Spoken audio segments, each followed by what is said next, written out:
Hi guys, in this video I'm going to be showing you how to remove the rear cover on a Dyson V6 vacuum cleaner motor so that you can clean the filters inside. There are three main clips to deal with. The first one is here at the bottom, and then there are two more, one either side here at the back.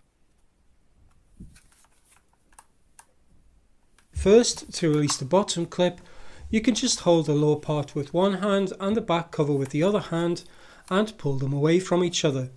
This will release the tab on the rear cover from the hollow on the body.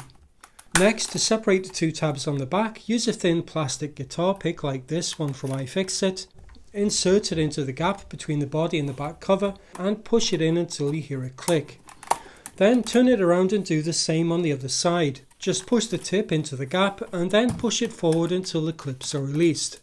Inside you'll find two filters which can be pulled out with a pair of tweezers.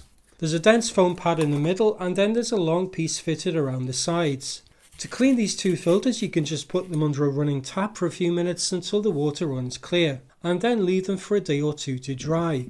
To clean the inside you can just use a damp paper towel to wipe off the dust. Once the filters are dry you can replace the outer filter first, making sure that you put it around the outside of the plastic tabs, and then you can replace the inner filter. Finally, to replace the back, press the top part on first, one side at a time, until you hear a click as the clips reattach.